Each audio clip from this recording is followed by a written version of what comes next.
Hola amigos, ¿cómo están? Como siempre, gracias por estar, por suscribirse, por darle like y por permitir que esta comunidad siga creciendo.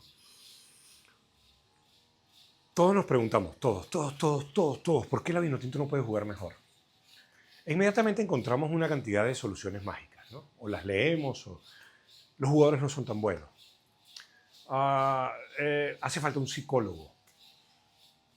Y permítanme que, porque esas son las dos, junto con la labor del Bocho Batista, las más recurrentes. Permítanme contarles algo.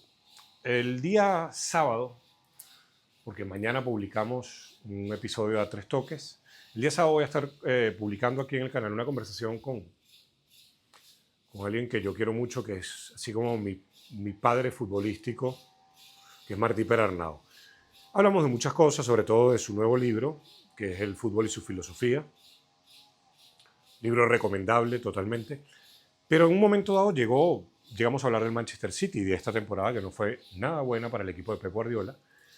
Y entre las tantas cosas que menciona Martí, y hago este spoiler, está el desplome psicológico de los futbolistas. Pero no fue lo único que pasó. Y quienes hemos tenido contacto con la psicología, con los psicólogos, con los psiquiatras, sabemos que cuando hay alguien o un grupo humano que sufre algún evento de estos, que empiezan a sentirse que no tienen tanta capacidad, que no son tan buenos, que ven a la derrota como algo más real que la victoria, etc. Esto no son dos sesiones. ¿Qué es esto? Esto es muy difícil. Los procesos cerebrales no son tan sencillos, ¿no? Entonces, eso del psicólogo, cuidado. Después voy a entrar con lo de los futbolistas. O mejor dicho, ahora voy a entrar con lo de los futbolistas. Ustedes de verdad, y se los pregunto ya que han pasado unas horas, estamos un poco más tranquilos, ¿ustedes de verdad creen que una selección en la que están Jefferson Soteldo, Jefferson Savarino, Salomón Rondón, Joseph Martínez, Telasco Segovia, David Martínez, Alexander González, John Aramburu, Miguel Navarro, todos los que podamos nombrar, no puede jugar mejor? Yo creo que sí. ¿Por qué? Porque creo que estos futbolistas tienen las capacidades. No me las estoy inventando. Ahora bien, ¿por qué creo yo que esta selección no juega mejor? Agreguemos el componente emocional, que ya viene siendo protagonista en los últimos 10 días y tiene que serlo hasta el final de este proceso de las eliminatorias sudamericanas, que es estar ante un escenario en el cual, que es desconocido, que es tratar de lograr una clasificación a un mundial, de llegar a un repechaje, cosa que, insisto, no es lo habitual en estos futbolistas venezolanos. Esto obviamente debería llamar a la reflexión a todo lo que es el tema de los procesos formativos y entender que si estos futbolistas hubiesen llegado a la selección con 200 partidos competitivos de verdad, internacionales y todo aquello, en su proceso formativo infanto-juvenil, quizá estos escenarios de alto estrés competitivo no los llevaran a, quizá, alguno de ellos a frenarse, a tener dudas, etc. Pero también, más allá de ese componente que podemos llamar psicológico, emocional, como quieran, que no se resuelve con que, bueno, cuando llega a la selección hay un psicólogo que se ocupa de todos ellos. No, esto es mucho más complejo, como les decía. Pero también está otro tema, y está en lo que cree el entrenador. Y también he dicho que para Batista y su cuerpo técnico, ese aspecto emocional que puede condicionar a los jugadores también lo puede condicionar a él, ¿eh? Está logrando algo que no había conseguido. Esta es la primera gran experiencia de Batista como entrenador, más allá de haber sido técnico de la sub-20 y de la sub-23 en Argentina. Pero estamos hablando de una selección ya de mayores. Pero el tema es, ¿por qué no juega mejor la selección? Porque o no lo siente el entrenador o no lo entrenan lo suficiente. Porque en el fútbol está la teoría de la manta, ¿no? La manta corta. El fútbol es una manta corta. Si te arropas muy arriba, liberas los pies. Si te arropas pensando mucho en las piernas, va a quedar esta parte o quizás hasta el pecho del descubierto. Entonces, entendamos que tampoco le estamos pidiendo a la selección que sea, no sé, el PSG que acaba de ganar la Champions con esa manera tan hermosa de jugar al fútbol. No, pero que jugara mejor. ¿Y por qué no lo está haciendo? Porque se toman decisiones y probablemente se está entrenando de una manera que atente contra ellos. Porque vuelto a ver el partido frente a Uruguay, vuelto a ver. A veces uno hasta tiene que pagar una suscripción mensual para descargar estos partidos, ¿eh? Y te encuentras con esas conducciones y con esas distancias entre futbolistas, con que todo debe ser muy difícil. ¿Qué se entrenó para ello? Es mi pregunta. No estoy poniendo en duda las capacidades del entrenador. Estoy preguntando qué se entrenó. Porque así como el equipo replegaba e intentaba hacerlo para limitar los espacios de acción a Uruguay, ay, ¿qué era después?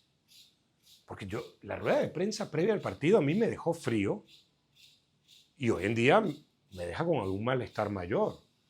Sí, bueno, está Salomón y entonces, obviamente, por sus virtudes, tratamos de buscarlo en largo, sí.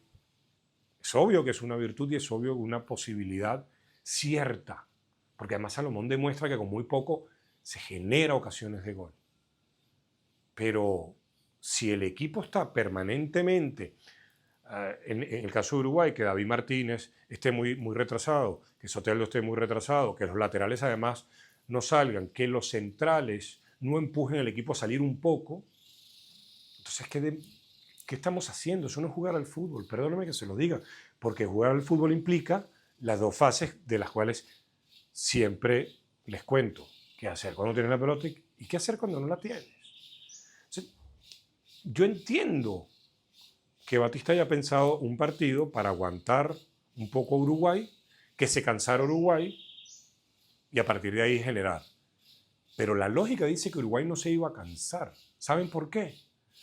Porque en ese frenesí del fútbol de la selección de Bielsa, de ir a morder, de ir a trasladarse hacia campo contrario, nosotros nos hicimos muy poco, se construyó muy poco para que Uruguay se replegara y entonces los recorridos de un lado hacia otro fueran más amplios y con ellos sí se podía cansar Uruguay. Pero la dinámica propia nuestra, sumado por supuesto también al juego uruguayo, hizo que Salomón Rondón, para pivotearlo, tuviera que hacer en el centro del campo. ¿Y cuántas veces vimos también a Salomón recuperar pelotas en donde? Cerca de nuestra propia área. Y esa es la deuda que yo creo que tiene el cuerpo técnico. Un cuerpo técnico que, insisto, básicamente, salvo que se aparezca un episodio muy extraño de Bolivia en el primer partido de la doble jornada, cuando haga de visitante, el cuerpo técnico está llevando a Venezuela al repechaje. Cuerpo técnico también hay que recordarle que la historia no se da desde hace 2 eliminatorias, sino desde hace mucho más. Pero bueno, pero esas son otras cosas. No quiero entrar, ya yo una vez me quejé y ya entendí que no sirve de nada visto lo visto. Pero la gran deuda es que con estos futbolistas que en sus clubes muestran unas versiones totalmente opuestas, haber optimizado el rendimiento de esos jugadores en la selección. No se hizo. Y no es que no se hizo ante Uruguay, no se ha hecho en toda la eliminatoria, porque Yangel Herrera, que es un muy buen jugador de fútbol, en la selección no lo termina de demostrar de una manera constante. La culpa es del jugador. Lo mismo pasa con Cristian Cáceres. Lo mismo pasa con muchos otros, Soteldo, Savarino, con Navarro en Talleres de Córdoba, con Aramburu en la Real Sociedad. Y aquel temor de primero vamos a cuidarnos y después vemos qué hacemos, no nos va a dejar un gusto positivo. Aquí, si Venezuela clasifica al repechaje, todos vamos a estar contentos. Y si llega al Mundial, ni contarle al cuerpo técnico lo que va a hacer este país. Ellos se lo pueden imaginar. Ellos no han vivido este país, no saben lo que va a ser la explosión de alegría. Pero futbolísticamente, jugar de esta manera no te acerca a la meta. Te inclina un poco más la montaña, porque tú estás haciendo la mitad o menos de la mitad de lo que puedes hacer para buscar ese resultado. Entonces voy a insistir, teniendo estos jugadores, ¿se puede jugar mejor? Sí, a partir de mejorar, trabajar las distancias de relación, porque si Savarino está aquí y a los 60 metros está Soteldo, no se están asociando. Batista, que es argentino, debe conocer muy bien la intención con la que llegó Scaloni a la selección de mayores y cómo cambió. Y yo creo que en este canal he puesto esa declaración. Scaloni dice, nos dimos cuenta en los entrenamientos que con estos que se asociaban nos iba a ir mejor y por qué vamos a ir en contra de la naturaleza de los procesos. Bueno, yo lo lamento, yo no creo que vaya a cambiar Batista de aquí a los próximos partidos. Pero sí, de verdad, me da mucha tristeza que estos futbolistas que tienen capacidades que yo admiro, por un sinfín de circunstancias, y que ahora tenemos que agregarle ese temor previo a la consecución de algo nunca antes logrado, no puedan, con la camiseta de la Vinotinto, mostrar su mejor versión. Y es un tema de optimización, de optimizar los recursos, de optimizar las capacidades de estos futbolistas. Y la verdad, debo insistir en ello. Las soluciones mágicas que muchos proponen no existen. Que llamas a un psicólogo, ajá, y un psicólogo, ustedes saben, yo no sé, yo sí he ido para psicólogo, sí, claro. ¿Y saben qué? No te curas, no te mejoras en 2 semanas. No, son procesos. La verdad, a mí me sorprende todo lo que se habla alrededor del fútbol, alrededor de esta selección. ¿Se puede jugar mejor? Sí. ¿Lo va a hacer? No lo creo, pero no por los futbolistas, sino, insisto, porque esto es lo que el cuerpo técnico le gusta. Han querido decir que esto es a lo que pueden. ¿Saben por qué? Les doy un solo ejemplo. Cristian Cáceres juega en el Toulouse.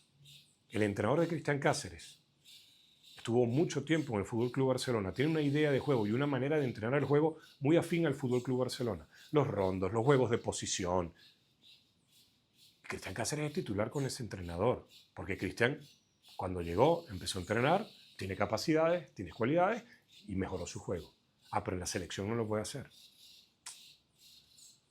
Hay que ser un poquito más observadores y pensar un poco más antes de expresar conclusiones tan contundentes. Gracias por estar, gracias por darle like, por suscribirse. Como les dije, mañana vamos con un episodio a 3 toques y el sábado esta conversación con mi padre futbolero, mi padre europeo, y cuando hablo de padre lo hago con toda la carga emocional que eso significa, con Martí Pernau el sábado.